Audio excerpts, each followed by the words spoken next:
Welcome back to the most accurate podcast here at 4for4 Football. As always, I'm your host, John Daigle, joined today 2 weeks removed from the NFL draft and projections cave, none other than the man himself and friend in life, John Paulson. Paulson, how's it going? Well, I wish I was removed from the rankings cave. I'm almost done with the 2023 projections. It's a long, arduous process, but it's time tested, and our subscribers love it. So we got to have patience to do it right. Don't you think, John? We shouldn't rush this process.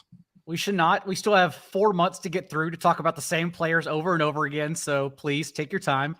Everyone can also go to the Underdog rankings page we have set up. I used your never too early projections along with my own educated guesses on ADP as players continue to surge and dip over the next couple of weeks as ADP settles. And we're going to get into all of that today because you would think the news has slowed post-draft without OTAs happening just yet, but not the case, because I went back and I watched every single post-draft press conference for everyone, and I think there are a lot of takeaways for fantasy relevant news to get into. So before we begin, a quick reminder that everything that we talk about here is on the YouTube page, but everything you hear on the audio feed of the Most Accurate Podcast is on YouTube. It's not on YouTube. So you want to go to the YouTube page to get this extra content that we're giving out. And not only that, but you can become an exclusive member. You can get perks such as live stream loyalty badges, exclusive emojis, including my bald head. That was a producer Sal idea, not my own. Priority reply to your video comments, and most important, merchandise promo codes. So when Paulson and I show up pre-show with the same red shirt, just know you can show up in show and chat with us and not only have your questions answered, but also be wearing that red shirt with the promo code. So just $2 a month. Go to the youtube.com/@4for4/join. 4for4 YouTube page should be able to find through the YouTube homepage as well. So let's begin. Rookies are all the rage right now, Paulson. And so I want to begin with Bijan Robinson, because upon drafting him, number 8 overall, Arthur Smith did come out and say, we love Bijan's versatility. We're going to move him around, use him in the slot. Now, I know every coach dreams of using running backs in the slot. Not only that, Denny Carter of NBC Sports Edge was kind enough to point out on Twitter that Bijan played literally 9 total snaps from the slot in his final year. So the point is not that he's going to be used in the slot. The point is that they envision versatility for him and him being used all over the field in every package. More importantly, we talked about rookies on last week's episode. We now have an ADP because 2 weeks into the Best Ball Mania 4 drafts, Bijan Robinson is going as the RB2 overall at 6.9 ADP. Usually people are trying to decide between him, Stephon Diggs, or Tyreek Hill in that range. So knowing that you've been dabbling in projections, especially as the RB1s are moving along, where do you have Robinson ranked? Do you think RB2 is an egregious setting for him? Yeah, I was just looking at that, looking at the ADP, and I guess it makes sense if you look at it within the context of Austin Ekeler kind of being his future being uncertain with the Chargers, Jonathan Taylor coming off of a disappointing year when he was, RB1 overall, most rankings and ADP. Barkley hasn't signed. We're going to talk about him a little bit later. So the next guy that's like rock solid, in my opinion, is Nick Chubb, Tony Pollard, Derrick Henry. I think these guys are pretty solid, but you could certainly make the case that Bijan being, a generational talent, as they say, going to a run-heavy offense. The Falcons ran the ball 559 times for 2,718 yards and 17 touchdowns last year. And now you're adding this wonderful running back to this mix, and likely to see tons and tons of work. Running backs that go this early typically see close to 300 total touches on average. I certainly see him being a dual threat. The only concern I have, I guess, is that they did not throw the ball a ton to their running backs. Algier had 16 catches. Cordell Patterson, a very good receiver. He's obviously been a receiver most of his career, only had 21 catches on 31 targets. Avery Williams, 13 catches on 14 targets. So not major usage for the running backs last year. Obviously, they don't throw the ball a whole lot, 415 attempts last year. So that's the one concern in terms of just cranking him up in PPR formats is that, maybe we're not going to get 50, 60 catches like we'd love to see from our number 2 running back. But, 35 is probably doable. I do view him as a top 5 running back, if only because Saquon Barkley, who we'll get into more in the weeds when we get there, but I will have Bijan Robinson 100% ranked over Saquon Barkley, who is currently going as the RB5. So that already tells me, okay, Bijan will actually be a top 4 running back for me. And if the rollout, if all the dominoes fall correctly for him, then he likely could finish as the RB2, RB3 overall. So not so much egregious, but when it is a player we haven't seen in the NFL, yes, I can understand pause. But at the same time, it's a Falcons offense, as you mentioned, second most running back carries per game last year. Not only that, but led the league in run play rate from neutral game script, so within 6 points of their opponent, which tells us their intent that they want to run the ball, and did nothing at quarterback outside of adding Taylor Heineke for competition. So it seems like an offense that's just going to lean on now a running back who got picked inside the top 10 selection. So yeah, nothing crazy, but I guess at first glance, it's just hard to swallow that pill of the number 7 overall pick in drafts being Robinson, being a player we haven't seen yet. Yeah, I mean, I think it's more about there being some weakness in terms of the stability of Ekeler, Taylor, Barkley, in that group right there. It's easy to see him leapfrog them based on what's going on with them this offseason. Taylor, not so much, but Ekeler and Barkley certainly have some question marks around them. Well, let's get into that because the number 2 RB3 overall in drafts currently going at the turn, 12 ADP, is Austin Ekeler, because unlike a lot of GMs who dance around the hypothetical offers they've received, Chargers GM Tom Telesco came right out post-draft and said he didn't receive a single trade offer for Austin Ekeler during the draft. And just given the landscape of the players that were available in the draft, but also where running back contracts are nowadays, even Jarrett McKinnon, remember, he went on that torrential tear over the last month of the season as literally the RB1, and he didn't sign till post-draft back with the Chiefs because running backs, finally, general managers are understanding the context of these players and their lifespan in the NFL. But now we can also look up and say, oh, well, not only did they not get a trade offer, so Eckler's still on this team, he's also obviously combined for 38 total touchdowns the last 2 years, and the Chargers didn't draft a single running back. So where do you stand on Austin Ekeler thinking this is the same exact situation as last year? 311 touches last year, 13 rushing touchdowns, 5 receiving touchdowns. He had 107 catches for 722 yards. So valuable last year in fantasy leagues.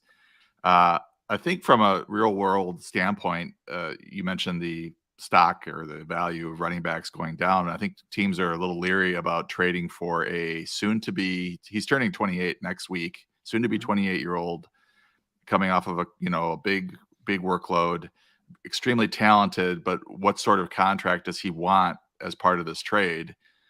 And they're probably figuring, well, if he's going to be available next year, we can get him without having to trade for him and get him at market value, as opposed to what he's telling us that he's we trade for him, we have to give him a contract. So I think that's probably the real world situation. From a fantasy standpoint, it sounds like the last I saw with Ekeler is he was saying worst case, he's going to play on his last year of his contract. He's making about $6 million plus for his last year of his contract. So it doesn't sound like he's going to hold out. It doesn't sound like he's going to miss time this year based on his trade demands.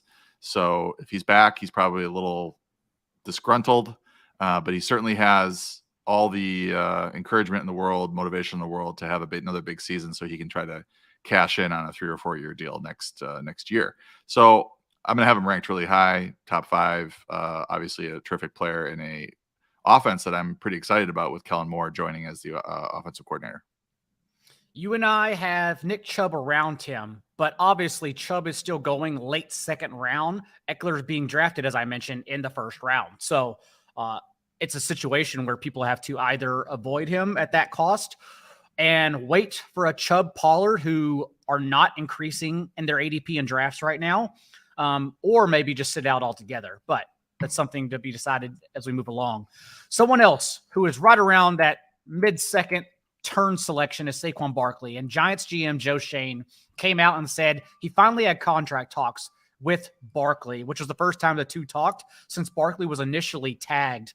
And Schoen pulled back the deal that was initially offered in order to give Daniel Jones instead the lucrative contract, since they could only decide between one. Barkley won't reportedly sign his franchise tag, so we're still at a standstill with that organization. And given that we had pre-draft buzz connecting this team to Bijan Robinson, to Jahmyr Gibbs, just other running backs, I do think RB5, his current cost in the mid-second, is quite lucrative, especially because we're not expecting him to lead the Giants in targets again. That's the point I keep hammering home. Like, to go out and add so many different kinds of receivers and trade for Darren Waller tells you that there's no way Barkley will lead this team in receiving again, which is obviously a huge detriment to his fantasy points. So I think, unlike Bijan's ADP, I think Barkley's is quite egregious right now, but your overall thoughts on him? Yeah, I mean, I would agree that the receiving options around Daniel Jones, around Saquon Barkley have improved, and that typically puts pressure on, a player like Barkley, who saw 76 targets, 57 catches, 338 yards last year. So, I mean, he had a big role in the passing game, but it wasn't monstrous like Ekeler's was. I mean, 57 for 338, no touchdowns. That's not a huge drop off if he goes to 40 for 250 yards or something. That's not going to drop his fantasy points a whole lot. So I still think there's quite a bit of upside here. I mean, he really made his hay with the 1,300 yards rushing, 10 touchdowns. And then, I think a deal probably gets done. I don't know how quickly, but the Giants, they have playoff aspirations. They have, I assume they have Super Bowl aspirations. Are they really going to go into the season with Matt Breida, Gary Brightwell, Eric Gray as their top three running backs, or are they going to get something done with Barkley? So question is, what is he asking for? Is it so egregious that the Giants can't do it, or is there a way to make something work with him? And I think probably Giants fans will put enough pressure on the organization to get something done. So I have him. I don't have the rankings done, but I assume he'll be a late first rounder. I think that this whole situation probably downgrades him a spot or two because we just don't know for sure if he's going to suit up 2023. But I think in all likelihood they get something done. And you ask, how can you move Barkley down? Who would you then put over him? And I would simply say right now, Nick Chubb and Tony Pollard, for example, are going behind Barkley when I believe both should be going ahead of him. And that brings us to Pollard because he's going right around Chubb at the end of the second round instead of at the beginning of the second round. And Jerry Jones came out. He says a lot of things, but he said the ship hasn't sailed as it pertains to signing Ezekiel Elliott. We haven't made a decision at all. I haven't ruled out Zeke. And right now at that 23.2 ADP second, third round turn, we know Pollard, one, only has competition in 5'5" Deuce Vaughn, who I like as a player, but let's get real here. And Ronald Jones, who again, let's get real here. And then also we know in 2 career starts for Ezekiel Elliott, Pollard has finished as the RB1 and the RB3 overall on those 2 weeks. So your thoughts on Pollard, whose ADP remains buried at this time? Yeah, I mean, he finished RB7 last year with Ezekiel Elliott healthy for most of the season. So I think he's being drafted. We wouldn't call it his floor. I mean, you could conceivably see him finish lower than this if certain things happen. But even if Zeke comes back, you're going to get the RB7 from last year at the RB7 ADP. So it's not like you're drastically overpaying. If Zeke doesn't return, then Pollard should, be top 5 just based on what he did last year and then the number of touches. And your touch tracker, I think, underlines that how much work is going to be dispersed amongst the crew here. And Pollard should see an uptick in touches. So, having him, at the end of the second round seems like a very good deal. You could end up with Christian McCaffrey and Pollard as your top 2 running backs, or Bijan Robinson and Pollard. That's a pretty strong start. I got him, I believe, in the 4th round in our first 4-for-4 mock and felt very fortunate, but I think RBs were falling a lot in that mock. he's just a super talented player. He's playing in a great offense. We do have the change here to Mike McCarthy. He claims he wants to run more. I saw some tweets about that yesterday. And as a Packer fan, it's hard to take the last few years of the Packers and McCarthy's tendencies too seriously, because Rodgers was overruling his play call left and right. We don't know what McCarthy really wanted to do those last couple of years, because Rodgers was doing pretty much whatever he wanted to do in the huddle. Receivers were having to pick sides between McCarthy and Rodgers, and they typically picked Rodgers. So we don't know what he wants to do. If he does want to run the ball more, he might actually want to run the ball, and it might be more than what they ran with the Packers late in his career there. But regardless, Pollard's a good fantasy pick. And I think at the pick 23, I think it just underlines that RB7 going that late, especially, at underdog and half PPR, it really how far the running back position has fallen relative to receivers and even tight ends. A player you're not getting a discount on, which is where my confusion comes in, is Breece Hall. And Robert Saleh did come out post-draft, and he said that Hall has, quote, looked really good over phase one, and then he literally knocked on wood. Phase one, of course, being the recovery from Hall's torn ACL suffered last year mid-season. And Hall is going as the RB10, 28.2 ADP, mid-third round, basically. Do you think that's enough of a discount, given that we know from the work Adam Hutchinson, Edward, all the Twitter doctors out there who know much more on this than us have emphasized that ACLs are all different. We know Javonte Williams was violent and one we should avoid. But Breece Hall, even if he recovers, it still seems like they're playing the long game here for me, which makes RB10 something I don't want to take part in. But your thoughts on that?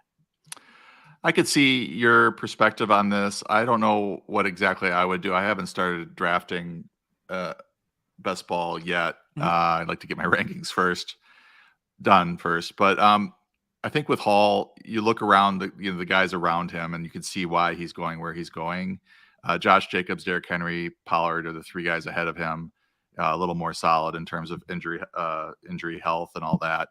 Below him, Ramondre Stevenson, playing for the Patriots, who traditionally go RBBC. Maybe there's a little bit of worry there. Travis Etienne, they just drafted a running back. They don't want to overwork him. Jahmyr Gibbs coming into Detroit. We don't know exactly what his role is going to be. Najee Harris. Kenneth Walker just is dealing with a new rookie arrival. So I can see why drafters are going, well, this is a tournament. I want the upside at the end of the year, so I'm going to draft Breece Hall, and maybe he's a little shaky the first week or two, but my team can get by, and then I'll have him for the stretch run. And he's one of the most talented running backs in the league. He was fantastic when he was starting to get lots of touches for the Jets, and this offense is going to be a lot better now that Aaron Rodgers is the quarterback. So I could totally see the case. I think there is a little bit of drop off in terms of between Jacobs and Hall in terms of a solid pick and the certainty and the higher floor. But everything we're hearing on Hall is that he's healthy relative to his recovery and that everything's going well. So I think people are drafting with that assumption in mind. There has been a constant drumbeat throughout the offseason of using Miles Sanders as a 3-down back. He came out post-draft, mentioned that he wants to be a weapon in the passing game for this team. Deuce Staley, not only Sanders' position coach in Philadelphia, but currently with the Panthers, has mentioned throughout the offseason that he wants Sanders to be a 3-down back again. And then post-draft also, GM Scott Fitterer came out and said Sanders is a 3-down back who can be the outlet in the receiving game. Not only that, but we know that his competition right now is negligent. Chuba Hubbard, Raheem Blackshear, and Spencer Brown. And Sanders, not only the most guaranteed money of all the running backs in free agency, but also the only one to sign a 4-year deal beyond that 3-year contract that most others, David Montgomery included, received. So I still think Sanders is a value in best ball drafts, given that people are incorrectly looking at how either Frank Reich or Deuce Staley dispersed running backs in the past, given that Sanders' target share, in my opinion, dipped in every season in all 4 years with the Eagles, because once they added a rushing quarterback, we know historically rushing quarterbacks target running backs the least. So what are you doing with Sanders this early in the process? Yeah, you summed it up. I think you're looking at Sanders as a rookie, came out, he had 63 targets, 50 catches, 509 yards, 3 touchdowns, and then he did catch more than 28 passes his next 3 seasons. I think the concern with Sanders and giving him all this extra work is that he played 17 games last year.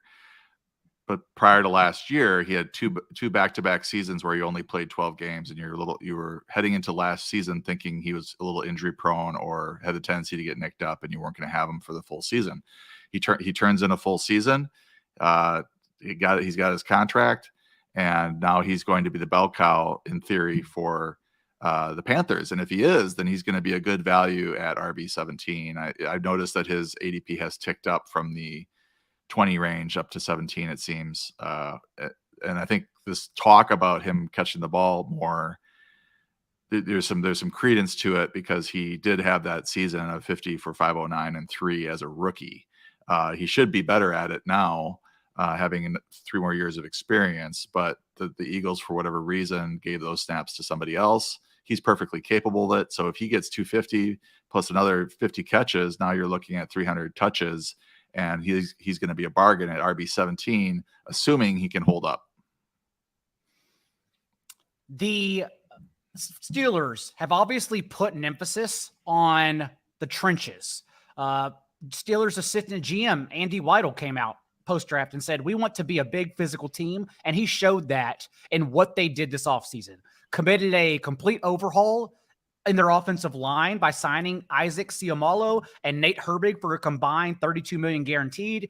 They obviously leapfrogged the Jets for left tackle Broderick Jones, who will, no doubt in my mind, beat out Dan Moore at left tackle. And then, of course, added 6'7", 265-pound blocking tight end Darnell Washington, and did not draft another running back here.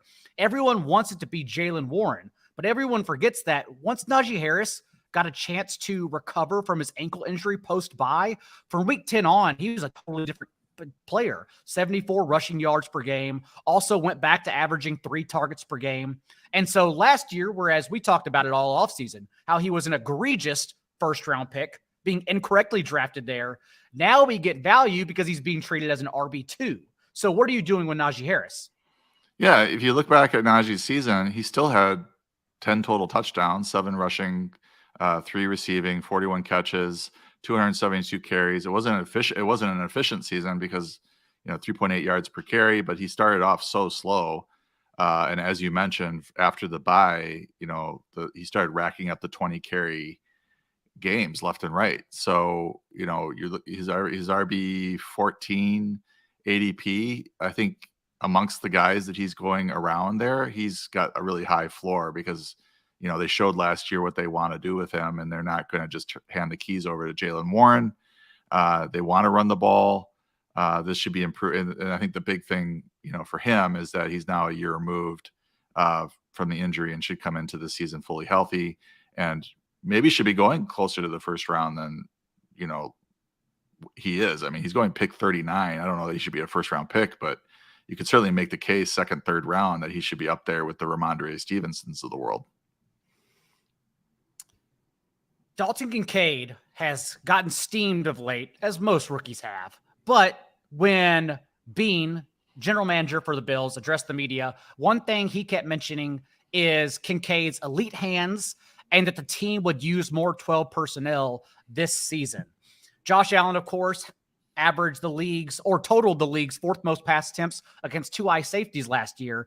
So adding another weapon to this offense to be used underneath over the middle of the field was always going to happen. But right now, Paulson, as the tight end 11 overall, because that's where Kincaid is going, as a rookie tight end who won't lead the team in targets since Stephon Diggs still exists in this universe, I cannot wrap my head around that ADP and think the steam has gotten far too much as a low-end tight end 1. So your initial thoughts on Dalton Kincaid?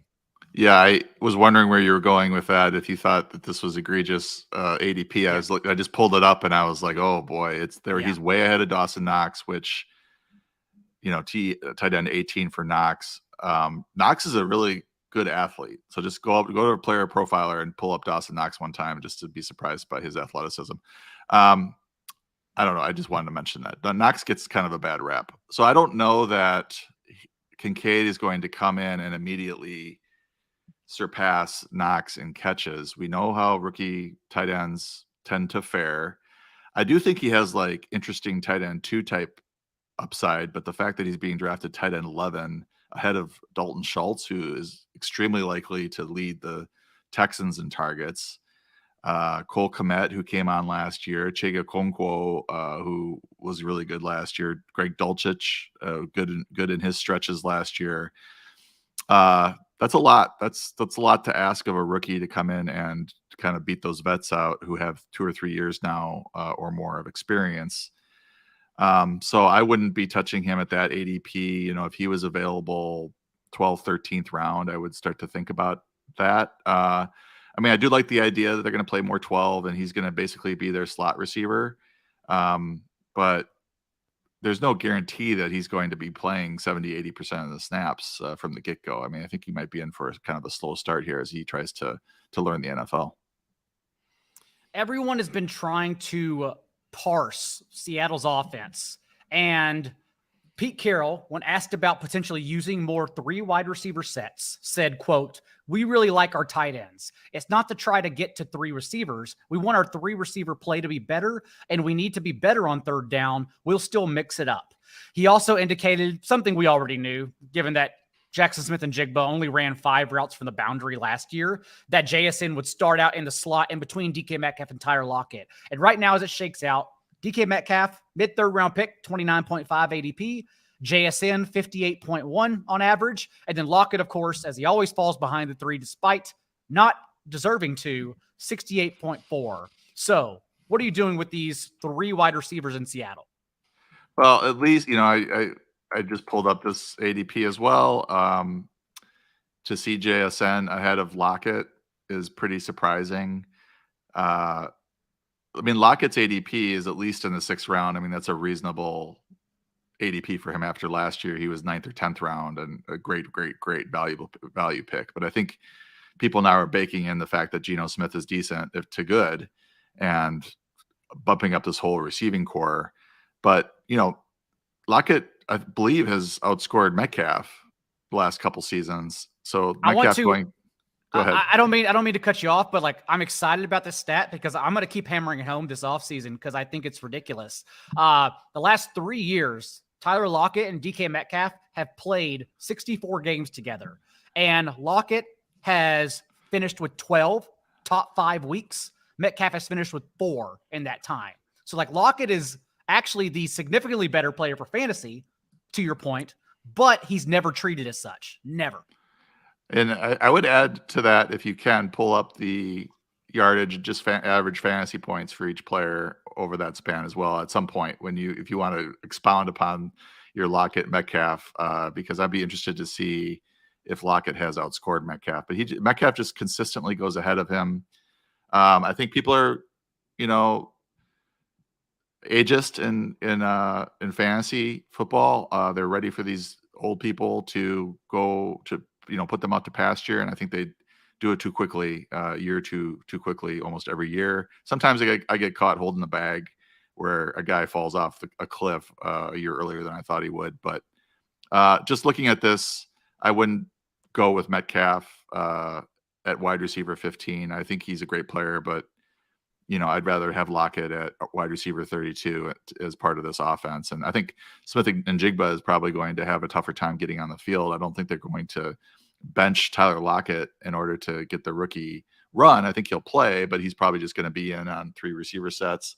And it sounds like Carroll is happy with their 2 tight end sets as well. So it's not like that's going to go by the wayside. And that just means, 50% snap share for JSN. It's what you mentioned when I look up Lockett and Metcalf, just in terms of total scoring, because Lockett finished as the wide receiver 15 in points per game last year.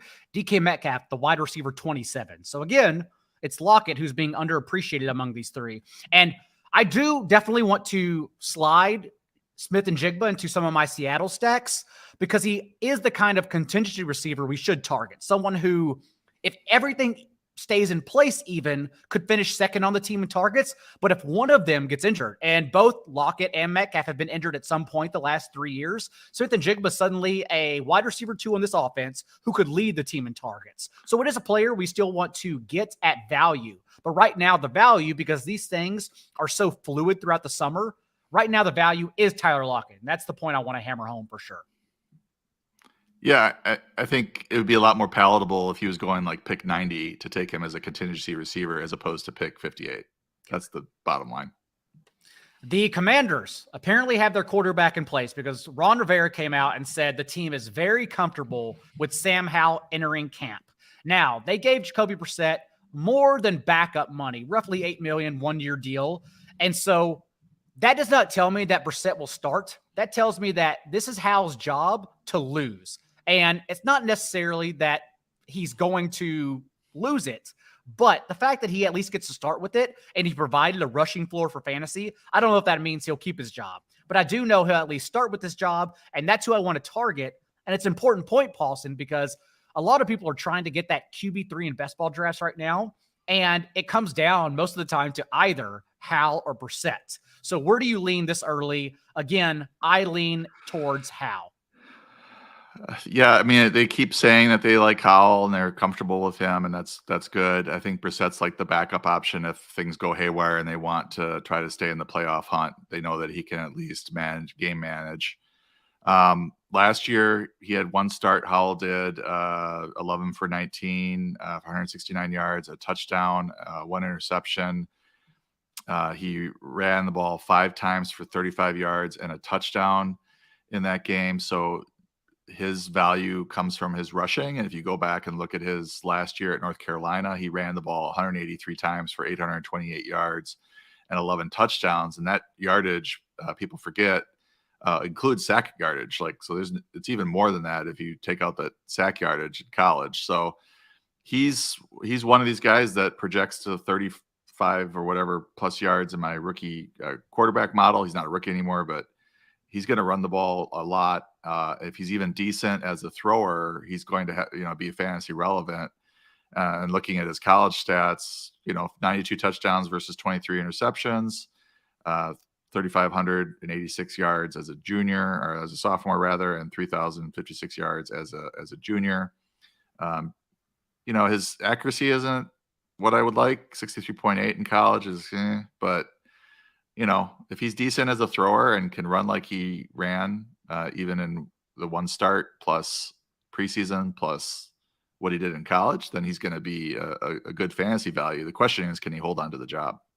Well, those in the Brissett camp are arguing the fact that Brissett's yards per attempt career, 7.1, is the best for any quarterback who has ever thrown to Terry McLaurin. But I would also say, okay, 7.1, that's not a point to make for Brissett. It's a point to make of who has thrown to Terry McLaurin. At least give Howell, who we don't know his ceiling. Maybe it's not great. I don't know. But at least give Howell a chance here to beat 7.1. So the fact he's going to start with the job, I want to at least bet on that he'll keep the job. We'll see how their ADPs fluctuate, though, as the summer months roll on. I would add that, Howell in his one start, 8.9 yards per attempt. Yeah. And he averaged 7.0 yards per rush. So he's almost as good of a runner as Brissett is as a thrower at this point. So give him a shot.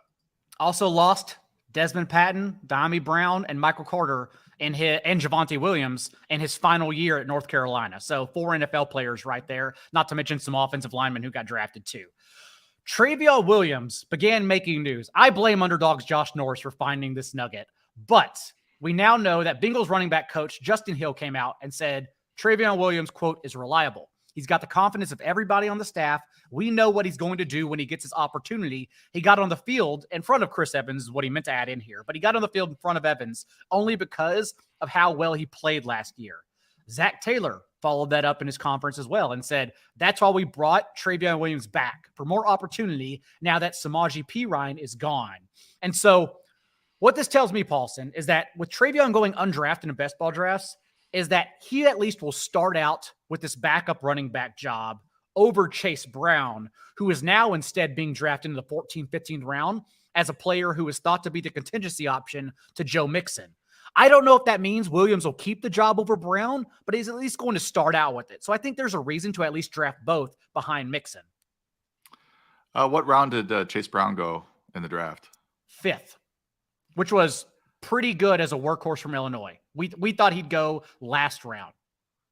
Okay. So, I mean, they're not using that sort of draft capital and saying, oh, we're planting our flag on this player and we plan to give him a role in year 1. So we got to listen to what they're saying about who's going to play when or who's impressing. And it does sound like Trayveon Williams is the backup to Joe Mixon, and Mixon's on, I would describe it as thin ice. I don't know how you would describe it. I need to look a little bit more into his legal situation. If there's perhaps a suspension looming or any other. I don't like. I think I mentioned it last week or the week before that I don't think the Bengals are the type of franchise to part ways with players that have off the field issues. I think that if the player is valuable and they're not too egregious, or they can stomach it, they'll keep them. They're not too worried about it. So, Samaje Perine signed up with the Broncos, and that's Mixon's primary competition. So Mixon looks like a pretty good value right now, and Williams looks like he's going RB 102, and he is very likely the backup in Cincinnati behind a player who I described as being on thin ice. You could get there; he could be a value just based on injury attrition. Mixon gets injured, misses some games. Or if something goes on with his off the field issues, and all of a sudden you might have the Bengals starter at pick, RB 102. I mean, it's screaming value right now in early drafts. It also reminds me of how people incorrectly viewed Tyrion Davis-Price's stock last year, because the 49ers had other running backs who would be active, guaranteed for special teams. And you look, Trayveon Williams was the team's primary kick returner last year, is in the playoffs as well. And Chris Evans was their primary punt returner. And so that tells me those two guys will be active every week too for special teams. Can Chase Brown do that? I think is a significant question, which turns me off on him at his current ADP. Another running back winner was Isiah Pacheco.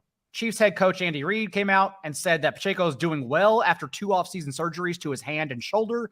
Jerick McKinnon obviously re-signed to this team after finishing that final month, as I mentioned earlier, as fantasy's RB1 in his age 31 season, a career-high fantasy points, which also tells you it's probably going to regress. But right now, either way, Pacheco's going as a low-end RB2, RB23, around 60 ADP. So what are you doing post-McKinnon signing with this backfield?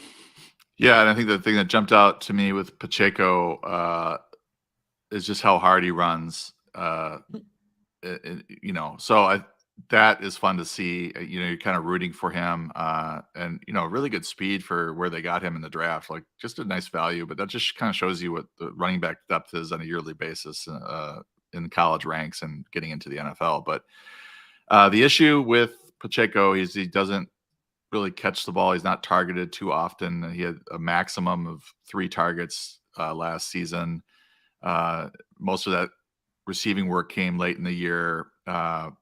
It was basically him and McKinnon down the stretch. And he was seeing 14 to 22 carries for most of the season. He is a touchdown threat, but he still only averaged 0.29 touchdowns per game. He had 4 in the last 7 games. So there is that. And he has some decent yardage upside. But I think you mentioned RB. He's going RB 23. 23. Yep. Yeah, that seems reasonable. I mean, it's low end RB2, high end RB3. Certainly the McKinnon signing takes a little bit of receiving potential out of the mix. So, McKinnon played so well down the stretch that I think they were pretty happy with their 1-2 punch. And then Clyde Edwards-Helaire is just going to be a backup this year. 8 of McKinnon's 9 receiving scores last year came in the final 6 games when he scored a receiving touchdowns in 6 consecutive games. Also averaged a touchdown for every 3.3 catches in that span. So it just tells you that although he was amazing and will probably open as the team's receiving back, like that kind of production just won't happen again. He just can't go on that kind of torrential tear. So it's certainly something I want to avoid. Probably do want to get my hands on Pacheco, and I'm still the sucker that drafts Clyde Edwards-Helaire in the later rounds. You don't have to be. Well, keep I could just mention that McKinnon is going RB 45, so that I don't think it's really adjusted maybe to him returning to the Chiefs, but we'll see where that lands. But that's pretty good value for yeah. the bat. Even he doesn't have to do what he did last year to return that value, or to be even a lot better value than that. And then you just look at the receiving options there in Kansas City. They lost Juju Smith-Schuster, and I think we're going to talk about the receiving core here, but it's kind of a mess. There's lots of opportunity for McKinnon to kind of not repeat, but have another good year receiving the ball. We are, because Chiefs GM Brett Veach came out and said, quote, "I don't know if there's a limit on Kadarius Toney's game because he has a vertical game," unquote. And I need to unquote because Veach is a liar. I don't think Toney has a vertical game at all. But ADP is settled, and right now Toney has a 77.2 ADP. Sky Moore is next up, much later, 126.5. Rashee Rice comes in at 136, and MVS last of the big four at 158. Toney, of course, pause to remember, whenever even Juju Smith-Schuster was out with a concussion, the chips were down, Toney still was running fewer routes than Justin Watson. They never used him as an every down receiver, and now they added Rashee Rice, who played 83% of his routes from the boundary in 2021 and 97% of his routes from the slot last year, suggesting that he can have success, hyper success, no matter where he lines up, because he's adept at every position on the field. And so I don't believe this at all. I'm not going back to those 8 snaps from the Super Bowl when they touted him then as well. But your thoughts on Kadarius Toney? Yeah, wide receiver 37, going ahead of Treylon Burks, who's going to see a lot of targets in Tennessee. Deontay Johnson, one of the best route runners in the league, should have a bounce back year if Kenny Pickett can throw some touchdowns occasionally. Gabe Davis, Brandon Cooks, Jahan Dotson, fantastic rookie season. Missed some time during injury, but a really, really, really good route runner. Even going ahead of like Michael Thomas, who could have a bounce back year for the Saints. This is tough. I wouldn't look at Toney with this lens and have him this high. I think when fantasy owners are looking at this, or fantasy managers are looking at this receiving core, they've got to prop somebody up. And I think this is a situation where it's Toney. He might, get there on a weekly basis with some rushing. But he's going to need, 4 or 5 catches, 50 yards receiving, the occasional touchdown, and then adding 20, 30 yards rushing or something with the occasional rushing touchdown, which is not totally outlandish for that to happen. But I'm just not sold that they're going to play him enough given his skill set relative to everybody else in that receiving core. I think the way you ranked it was kind of funny that people are, on the Sky Moore train over, given his disappointing rookie year. Mm-hmm. Matt Harmon says he's a really good route runner coming out of college. Would like to see a second-year leap for him over Rice and MVS, who will play just because of the contract they gave him and his overall speed. So it's an interesting crew. I think we know Travis Kelce, and we know that Jerick McKinnon is going to be a pretty good value. Sean McVay and the Rams added Zach Evans to this backfield on day 3. And McVay afterwards, post-draft, said that Evans, quote, has some special traits.